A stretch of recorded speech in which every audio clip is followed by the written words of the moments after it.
Bonjour à toutes et à tous et bienvenue dans Allez Café, le podcast pour te booster et parler de sujets divers axés sur l'amélioration de soi. Tout simplement, je t'invite à te préparer ton meilleur café avec ou sans sucre, avec ou sans lait et on est parti!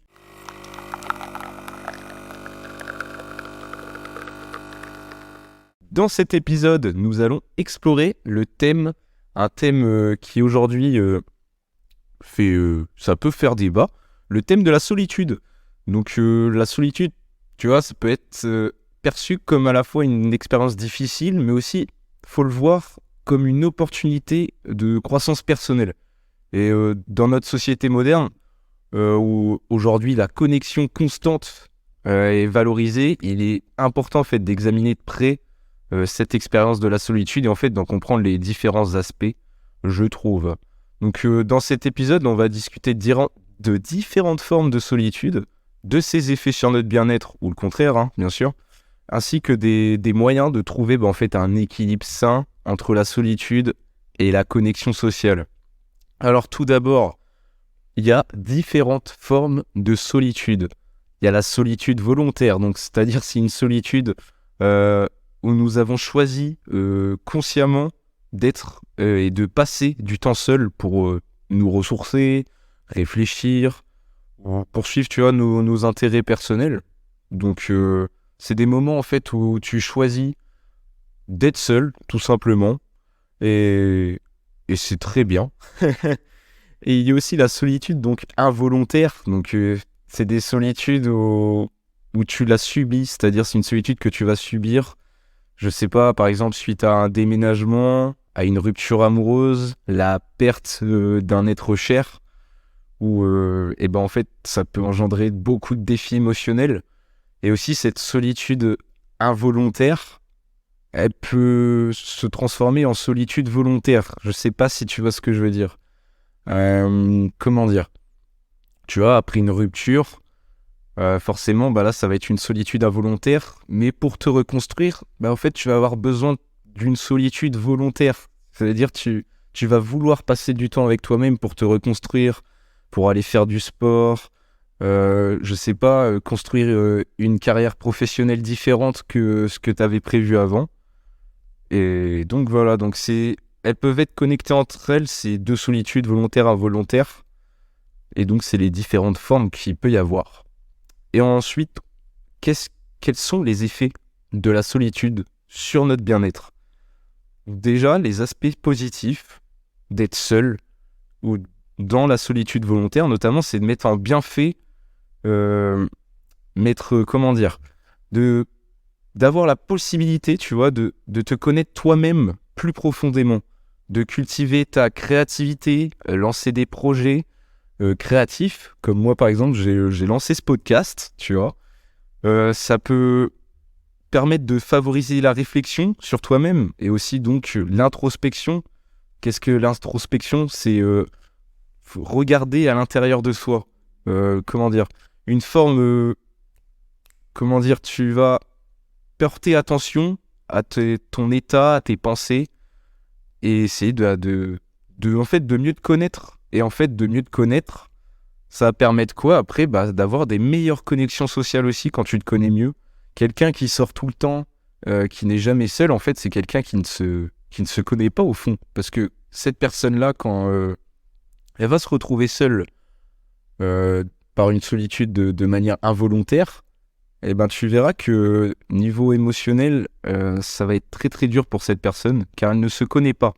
Alors que quand tu es passé dans ces phases de solitude que tu as recherché ou pas, et que c'est devenu du coup une phase recherchée, tu vas mieux te connaître et après ensuite avoir de meilleures connexions sociales et en fait tu vas savoir ce que tu veux en fait dans la vie, savoir que tel ami en fait c'est pas ton vrai ami, tel sujet, tu vois, ça peut découler.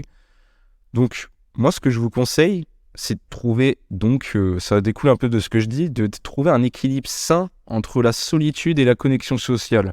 C'est-à-dire que tu dois cultiver des moments de solitude intentionnelle, tu dois pas tout le temps sortir. Mais en même temps, faut pas non plus que tu sois dans une solitude extrême. En fait, faut pas être dans les extrêmes, faut pas trop sortir, mais faut pas non plus trop être seul. En fait, faut que tu trouves un équilibre entre solitude et connexion sociale. C'est-à-dire, tu vas avoir besoin, de toute façon, dans ta vie de période de solitude, pour ton bien-être, ta croissance personnelle, mais aussi, tu vas avoir besoin d'avoir des connexions sociales, parce que sinon, tu, tu verras que ce sera trop compliqué après quand tu voudras ressortir. C'est important aussi d'avoir une vie sociale, tout simplement. Et donc, le but, c'est que tu trouves un équilibre entre les deux, entre connexion sociale et solitude.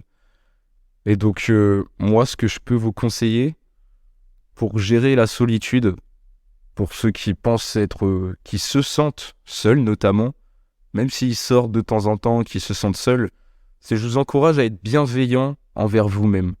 Lorsque vous traversez ce genre de période, en cultivant votre amour-propre, en trouvant des moyens de prendre soin de vous, tout simplement, comme faire du sport.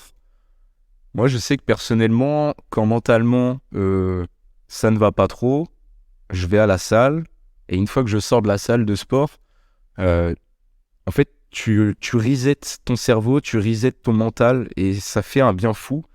Et en fait, tu dois prendre soin de ton bien-être émotionnel. Ça passe notamment par ce genre de choses. Faire du sport, faire des activités créatives. J'allais dire jouer aux jeux vidéo, non, ça dépend en fait. Ce que joue aux jeux vidéo, si tu joues tout seul tout le temps, non, là c'est un moyen aussi de te perdre et de te sentir encore plus seul. Après, si tu joues avec tes amis, ça peut être cool, mais après je vous conseille pas non plus de jouer tout le temps aux jeux vidéo parce que c'est une sorte de fausse connexion sociale, parce que tu peux jouer, oui, avec des amis, sauf qu'en fait, tu sors pas de chez toi, et c'est sortir de chez toi, en fait, qui fera que tu te sentiras mieux. Ce que je peux conseiller aussi, c'est tout simplement quelque chose de très simple, qui ne coûte rien, d'aller se balader. Tu vois, là, on est dimanche, au moment où j'enregistre ce podcast, il fait beau, et ben, va te balader. Va te balader, et tu verras que tu seras mieux avant que quand tu étais dans ton appartement, et quand tu vas revenir de ta balade, tu verras que, mine de rien, tu seras mieux, tu seras content. En plus, tu auras fait une sorte d'activité physique, tu auras marché, tu auras respiré le grand air, et tu verras que tu seras beaucoup mieux après. Alors que pourtant, c'est quelque chose de simple d'aller faire une balade. Aller courir, c'est des choses simples qui ne coûtent rien et qui font que tu vas être bien en fait. Donc voilà. Et sinon, ce que je voulais dire aussi, c'est quand vraiment tu n'arrives vraiment pas à sortir de cette solitude, ou que cette solitude en fait elle devient trop pesante pour toi, je t'encourage de l'aide en fait de personnes de confiance avec lesquelles tu vas t'entourer, parce que tout seul des fois on ne peut pas réussir, ou sinon tu peux demander de l'aide de professionnels, par exemple un psychologue, si vraiment cette solitude elle devient pesante. Mais là c'est vraiment dans les cas extrêmes où t'arrives pas à gérer cette solitude. Bref, tu m'as compris. Donc voilà, donc dans cet épisode, en vrai, on a exploré différentes formes de solitude, ses effets sur notre bien-être, les moyens de trouver un équilibre sain entre la solitude et la connexion sociale. Que vous appréciez la solitude ou que vous la trouviez difficile à gérer, en fait, il est important de reconnaître que la solitude elle fait partie intégrante de notre expérience humaine. Quelqu'un dans sa vie, un jour ou l'autre, même si c'est pas le cas en ce moment, fera expérience de la solitude, et c'est sûr. Donc en comprenant ces nuances et en apprenant à la gérer de manière saine, en fait nous pouvons transformer la solitude en une occasion de croissance personnelle, lancer des projets, plein de choses comme ça. Et aussi ça va permettre de te connaître mieux avec toi-même, et donc qui en découle avec les autres. Souvenez-vous que la solitude elle peut être une réflexion, une période de réflexion, de découverte de soi, de développement personnel. Écoutez-vous, prenez soin de vous et explorez les différentes facettes de la solitude avec curiosité et ouverture d'esprit. Ne soyez pas je suis seul, ma vie c'est de la merde. Non, c'est pas vrai. Tu peux transformer tout ça en étant seul et en devenant en fait une meilleure version de toi-même. Que ce soit en savourant des moments de solitude paisible ou en cherchant à établir des liens avec les autres, rappelez-vous que vous avez le pouvoir de créer votre propre équilibre entre la solitude et avoir une connexion sociale. C'est vous qui avez le pouvoir de trouver cet équilibre, à vous de trouver le bon. En tout cas, merci de m'avoir rejoint pour cet épisode sur la solitude. Prenez un moment pour réfléchir et explorer votre propre relation avec la solitude. Prenez un moment tout simplement pour vous, pour votre bien-être. Et souvenez-vous que vous n'êtes jamais vraiment seul, car nous sommes tous connectés d'une manière ou d'une autre. En tout cas, j'espère que cet épisode t'aura plu. N'hésite pas à t'abonner au podcast sur la plateforme de ton choix si ce n'est pas déjà fait, à laisser des petites étoiles sur Apple Podcasts, Spotify, etc. Pour soutenir le podcast, ça me ferait extrêmement plaisir. Et je te souhaite une bonne journée, bien sûr productive. Ciao.